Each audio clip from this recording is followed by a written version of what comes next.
As midterm primaries heat up, some Democrats appear to be repeating their mistakes from 2016.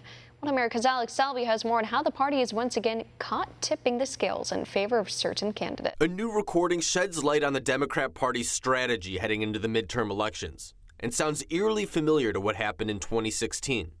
The recording features House Minority Whip Steny Hoyer speaking with Levi Tillman, a progressive Democrat running in Colorado's 6th district. Hoyer is the number 2 Democrat in the House and has been campaigning on behalf of a number of candidates in hopes of taking back a majority. The 6th is a competitive district that Democrats believe they can flip, as Hillary Clinton won the district in 2016, but it's currently represented by Republican Mike Kaufman. Tillman, a progressive candidate and former Energy Department official under Barack Obama, is facing off against attorney and Army veteran Jason Crow.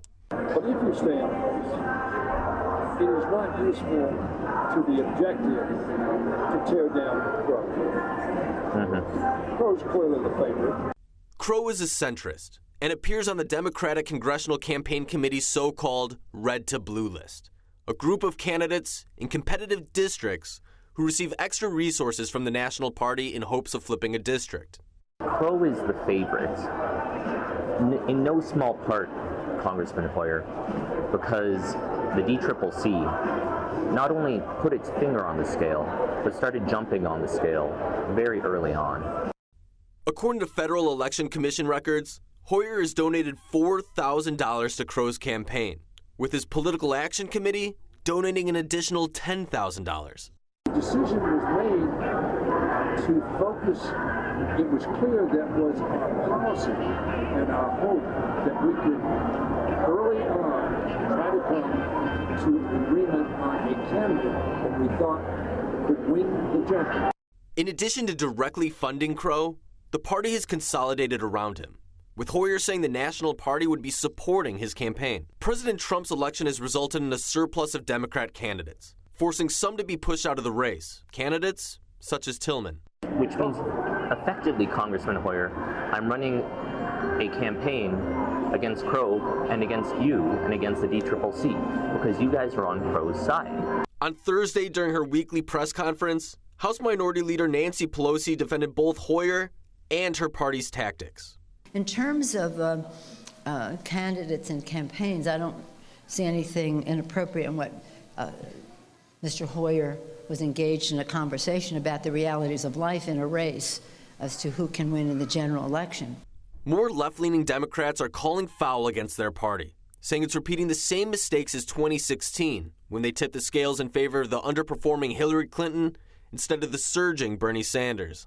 So if the realities of life are that some candidates can do better in the general than others, then that's a clear-eyed conversation that we should be having.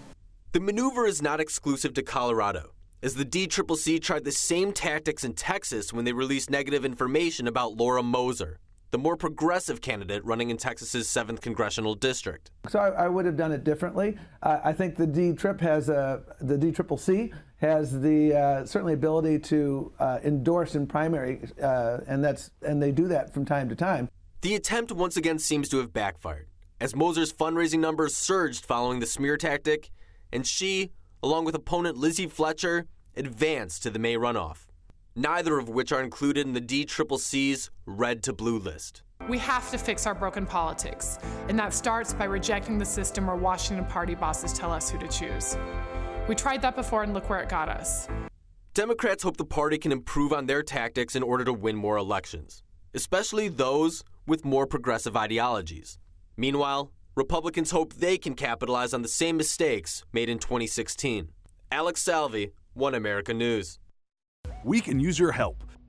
Call your cable provider and kindly demand that One America News is added to your lineup. Call today.